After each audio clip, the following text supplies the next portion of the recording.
For the second time in 3 years, Turkish President Erdogan is in Tehran. It's a visit that has immense regional significance, coming as it does just days after he signed a defense deal with Russia to scorn NATO. WION's Daniele Pagani explains why Turkey needs Iran to stay in the game.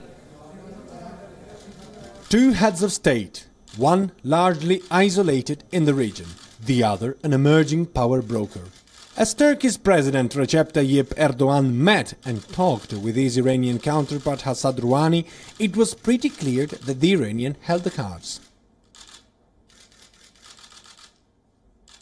Iran-backed militias have fought the Islamic State in Iraq and are currently fighting alongside Syria's President Bashar al-Assad. Turkey, on the other hand, has been rather isolated in the fight against the terror outfits, as Iraq would not allow Turkish troops to participate in the Mosul offensive. And as for Syria, Turkey is now part of the de-escalation project, which aims at securing a stable ceasefire in Syria. But other than that, and a small military presence in Al-Bab in northwest Syria, Turkey is pretty much on the sidelines.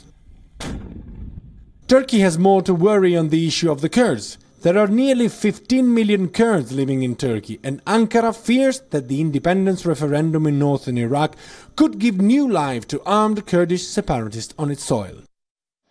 Erdogan has even declared that he is ready to take stronger steps against the Iraqi Kurdistan government in coordination with Iran and Iraq. What steps exactly was not clear. Turkey threatened to seal the border crossings with northern Iraq.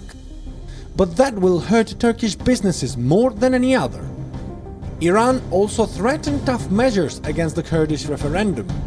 But the Kurds do not figure high in Iran's internal political agenda.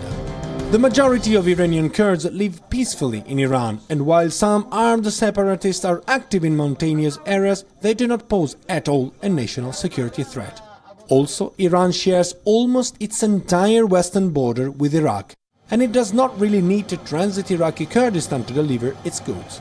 So, like it or not, Erdogan remains the outsider, wanting it but not getting there. Bureau Report, WION.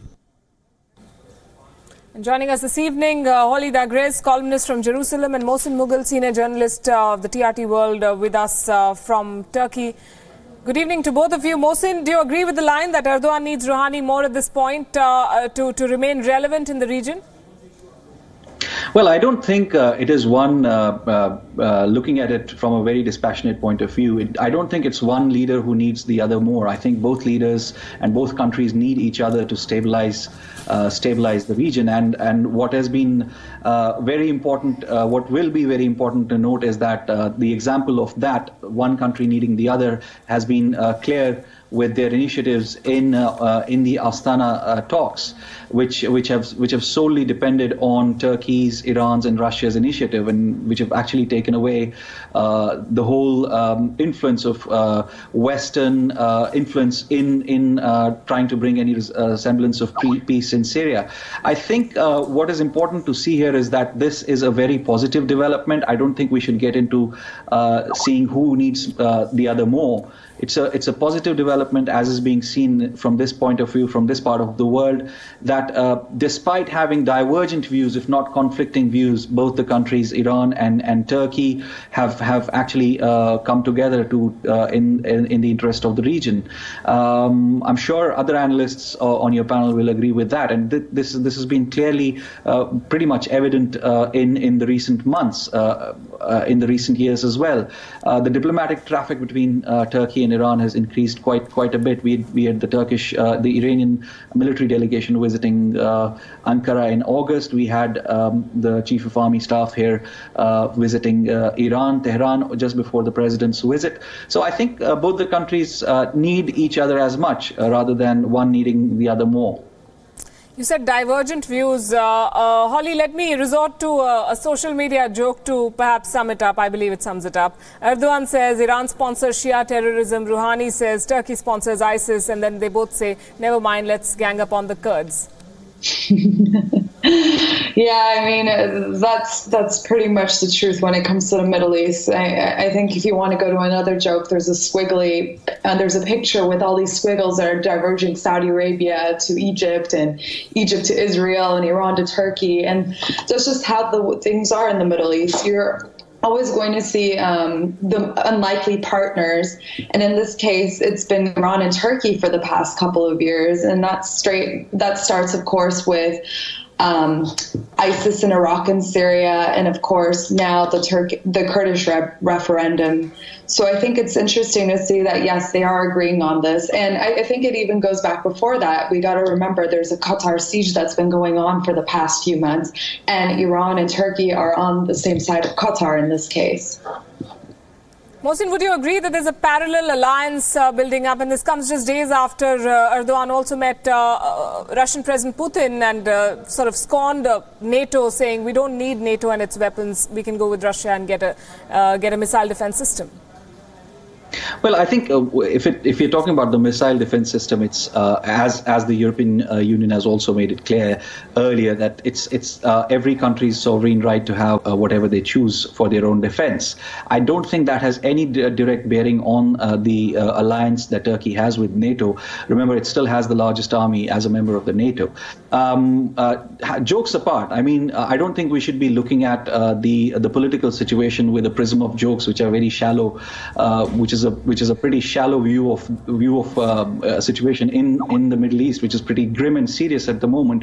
I think we should also see that this coming together could also be a result of a very opaque, or you may say a very not so consistent U.S. policy in the Middle East. So I think it's been left upon two major players in this region to actually take things on their own and try and strategize and try and work out a situation which leads the whole region to the peace. So I think, or it's an alliance of convenience, Mohsin?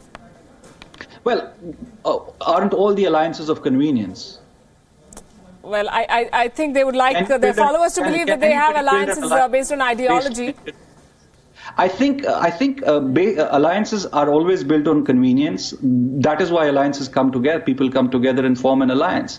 As the other panelists pointed out, the Gulf crisis was one of the reasons that led these countries to go together. And also they've had trade ties. If I can give you some data over the last 3 years, starting from 2015 particularly, the two countries have cut import duties on 300 products, which is huge.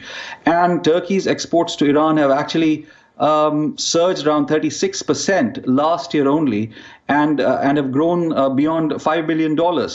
Turkey's investments are coming up in Iran, and that hasn't ever been affected. So we'll have to see it beyond promoting or fighting terrorism. It's also got to do with a larger view of the whole region. And I think both the countries are doing pretty well. You can see that Turkey, Iran, and Russia actually led from the forefront the Astana process, which of course is under the UN, but that has made the difference, and that's why the Turkish president and the Iranian president came together to talk about the resultant of the 6th phase of talks in Astana, talking about Idlib and developing other peace zones or ceasefire zones. So sure.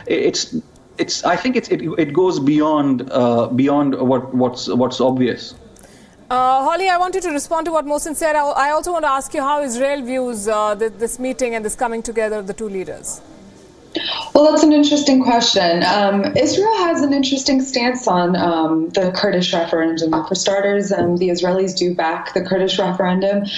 But there's some controversy, not exactly controversy, but there's some differing views on this. For starters, a lot of Kurdish Jews actually came to Israel in the 60s. So there's been kind of a sense that there's a strong relation between some of the Kurdish people and Israel. At the same time, I think that even though they're backing the Kurdish referendum, there's a sense that, yeah, if we do openly back this referendum, it also is problematic for the country of Israel, because that means you're going against 4 countries that have Kurdish populations, which is Iran, Iraq, Syria, and Turkey.